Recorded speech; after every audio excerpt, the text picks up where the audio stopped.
إن الله وملائكته يصلون على النبي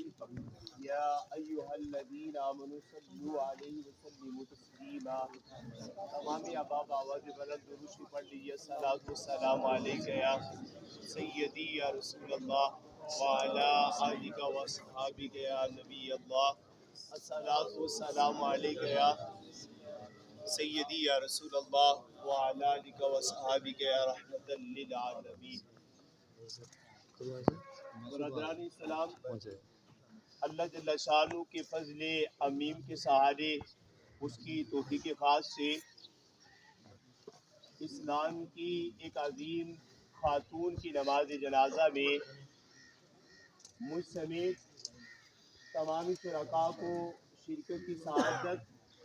توفیق اور ہمت حاصل ہو رہی ہے۔ پروردگار عالم ہمارا بحیثیت ایک مسلمان کا جو دوسرے مسلمان پر بنیادی حق ہے، اس کی اس ادائیگی کو اپنی عالی بارگاہ میں اعزاز پذیرئی عطا فرمائے۔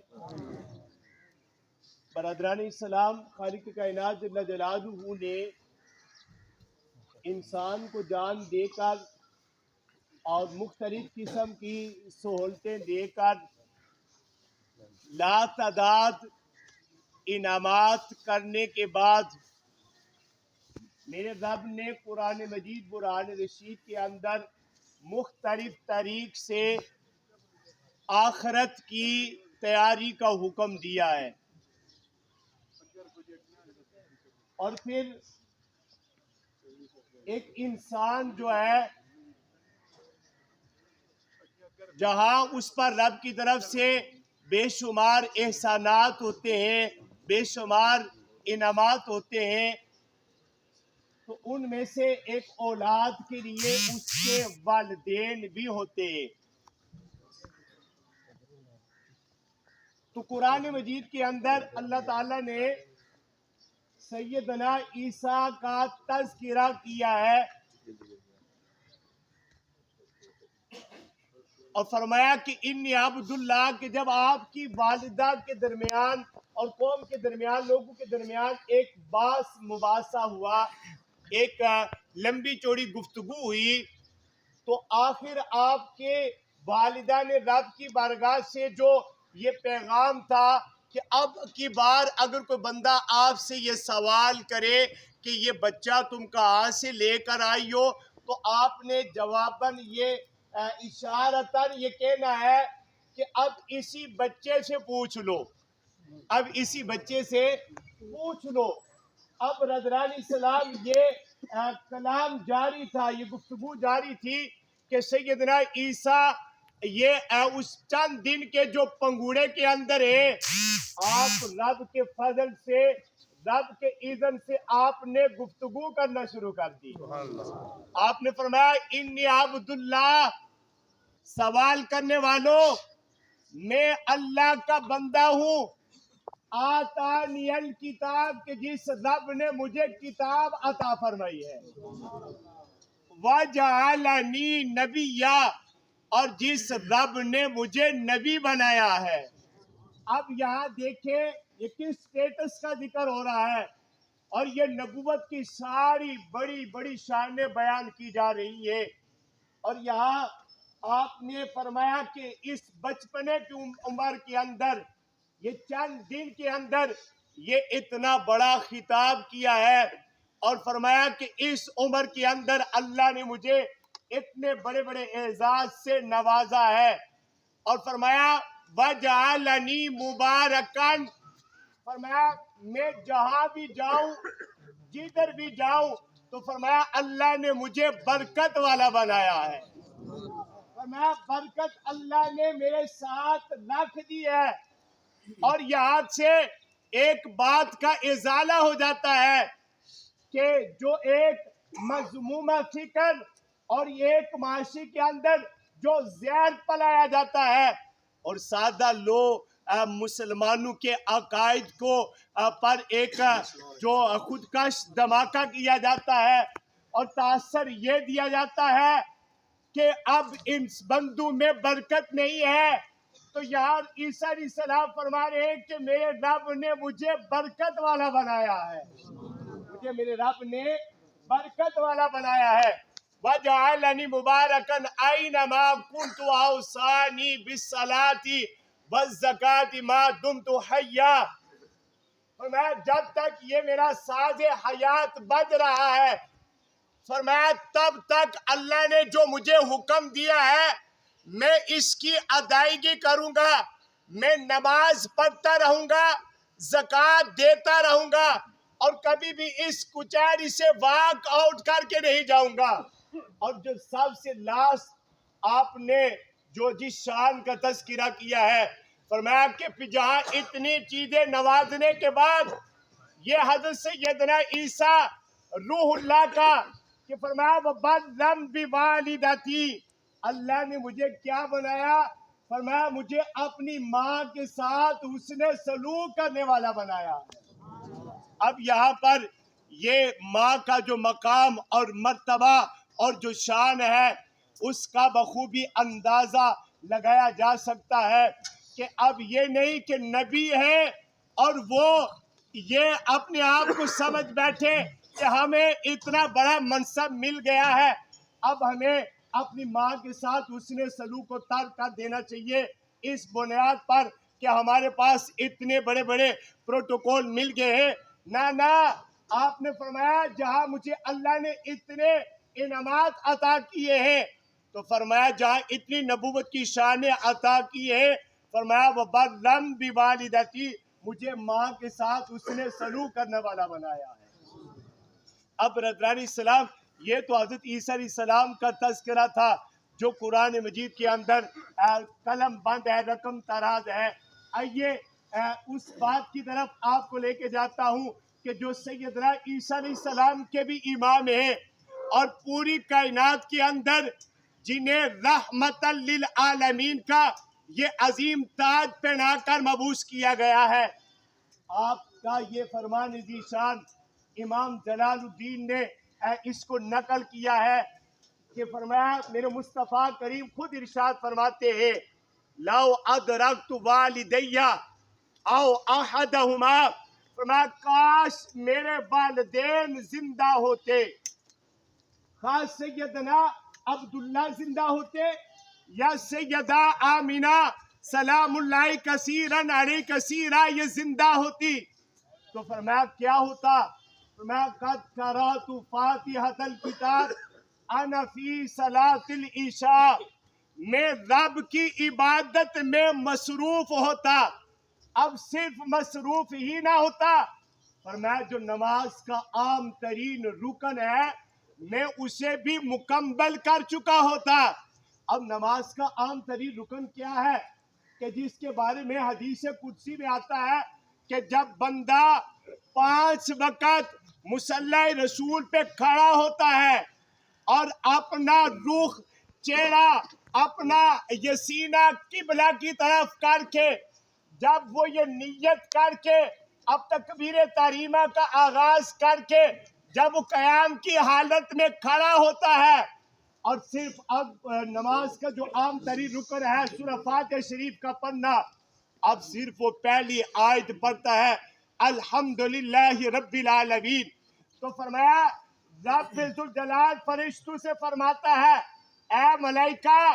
دیکھو یہ بندہ ساری مصروفیات کو ترک کر کے ایک میری تعریف کر رہا ہے، اب میں تمہارے سامنے اس بندے کی تعریف کر رہا ہوں۔ یہ اتنا بڑا مقام ہے تو میرے مصطفیٰ کریم فرماتے ہیں میں یہ نماز کا جو عام ترین رکن ہے اسے مکمل کر چکا ہوتا، پھر کیا ہوتا؟ فرمایا تنادی یا محمد، یہ حدیث پاک کے لفظ ہے تنادی یا محمد، فرمایا اتنے میں میری ماں سیدہ آمینہ سلام اللہ کثیرن علیہ کثیرہ یہ مجھے محمد کہہ کر بلاتی پکارتی، تو فرمایا میں نماز جیسی عبادت کو چھوڑ کر اپنی ماں کے بلانے کو ترجیح دیتا ہوں۔ فرمایا میں نماز جیسی عبادت کو چھوڑ کر اپنی ماں کے بلانے کو ترجیح دیتا۔ اور یہاں یہ حدیث پاک کے لفظ ہے یا محمد، یہ تنادی یا محمد، اور یہاں سے بخوبی یہ اندازہ لگایا جا سکتا ہے اور اس فکر کے متعارض یہ انہیں سوچنا چاہیے کہ یہ ہم نہیں کہہ رہے، یہ کو آج کا عقیدہ نہیں ہے، یہ تو میرے مصطفیٰ نے ہمیں عقیدہ دیا ہے کہ آپ کی والدہ نے بلایا ہے تنادی یا محمد صلی اللہ علیہ وسلم، تو میرے مصطفیٰ نے فرمایا کہ میں نماز جیسی عبادت کو چھوڑ کر اپنی ماں کے بلانے کو ترجیح دیتا۔ تو جہاں سے یہ بات بھی ہمارے علم میں آئی کہ جہاں میرے مصطفیٰ کریم کی والدہ، آپ کی عظمت، آپ کی شان، آپ کا مقام اور مرتبہ یہ اجاگر کیا گیا، اور اس کائنات میں آپ کی والدہ کا کوئی مثل نہیں، اور نہ ہی آپ کی تقدیس اور طہارت کی کوئی مثل ہے۔ جب میرے مصطفیٰ کی والدہ کی طہارت اور نفاست کا یہ عالم ہے تو پھر مانیے، یہ ماننا پڑے گا کہ پھر میرے مصطفیٰ کی عظمت اور شان کا عالم کیا ہو سکتا ہے۔ اب احباب عزیز شام، اسی سلسلہ کو آگے بڑھاتے ہوئے اب ایک اور حدیث پاک اور جو مستند کتب کے اندر یہ رقم تراز ہے اس شعر کے ساتھ کہ کسی شاعر نے اس کا یہ نقشہ کیسے کھینچا ہے کہ کتنے ادب سے نام لوں ام رسول کا، لازم ادب ہے بہت اصل الاصول کا، بنت وہب مقام ہے تیرا بڑا ہی بلند، چرچا ہے سب بہاروں میں ایک تیرے پھول کا، جس کی نگاہ میں ام نبی کا حیا نہ ہو، وارث ہے ابو جہل کا ابن سلول کا، وارث ہے ابو جہل کا ابن سلول کا۔ تو ابابدی شام سب سے زیادہ روایات اور سب سے زیادہ مرویات جن صحابہ سے ملتی ہیں ان کا نام ہے سیدنا ابو ہریرہ رضی اللہ تعالی عنہ۔ یہ ایک لمبی حدیث پاک ہے، لیکن اس کا آج کے اس موضوع کے تحت کہ بھائی قدیر صاحب کی والدہ کا جو انتقال ہوا ہے تو ہماری جتنی مائیں ہیں، ہماری ساری ماؤں کی جو عزتیں ہیں وہ در مصطفیٰ سے ہیں، وہ میرے مصطفیٰ کی والدہ سے خیرات ملتی ہے۔ اب سیدنا ابو ہریرہ رضی اللہ تعالیٰ عنہ کہتے ہیں کہ مصطفیٰ کریم نے خیبر کی میٹنگ کی ہے، آپ نے ہنگامی طور پر یہ میٹنگ بنائی اور اس میں آپ نے یہ آرڈیننس جاری کر دیا، اعلان کر دیا کہ کچھ شرائط رکھی گئی ہیں، فرمایا کل اس صحابہ کو میں اپنے ساتھ لے کے جاؤں گا جو صحت کے لحاظ سے بھی پرامن ہوگا اور گھر کے لحاظ سے بھی پرامن ہوگا، اسے کسی طرح کی کوئی تکلیف نہیں ہوگی۔ ابو ہریرہ رضی اللہ تعالیٰ عنہ کہتے ہیں میں جوان تھا، میری حالت جو تھی وہ ایک میرے اندر جو عشق تھا وہ اس انداز کا تھا کہ میں سیدھا محفل کے برخاست ہونے کے بعد گھر میں آیا اور آ کر میں نے عرض کی امی جان جہازنی، آپ مجھے تیار کیجئے کیونکہ میں نے اپنے قائد کی معیت میں جہاد کے لیے جانا ہے۔ آپ کی والدہ فرماتی ہے انتہائی قسم کی وہ علیل تھی، بیمار تھی۔ آپ نے حدیث پاک میں آتا ہے کہ جدید عربی کے لحاظ سے کہ آپ پیشاب و پخانہ کے لیے آپ ابو ہریرہ کی محتاج تھے، یعنی اس قدر بیمار تھی۔ اور پھر فرمایا کہ آپ نے یہ اشارہ کیا کہ اے ابو ہریرہ اگر تو مجھے یہاں پر چھوڑ کے چلا گیا تو پھر پیچھے میرا کیا بنے گا، تجھے میرے دودھ کی قسم کہ تو نے وہاں پر نہیں جانا ہے۔ ابو ہریرہ رضی اللہ تعالیٰ عنہ کہتے ہیں جب میری والدہ نے یہ بات کہی تو اس وقت میرے ذہن میں ایک ہی چیز تھی کہ اب میں کسی صورت میں یہاں نہیں رکوں گا، اگر میرا محبوب خیبر میں جائے اور میں گھر میں بیٹھا رہوں تو یہ ابو ہریرہ کا اس گوارا نہیں کرتا۔ اب برادران اسلام سنیے کہ آپ نے دوسرے دن جو میٹنگ تھی میرے مصطفیٰ کریم کی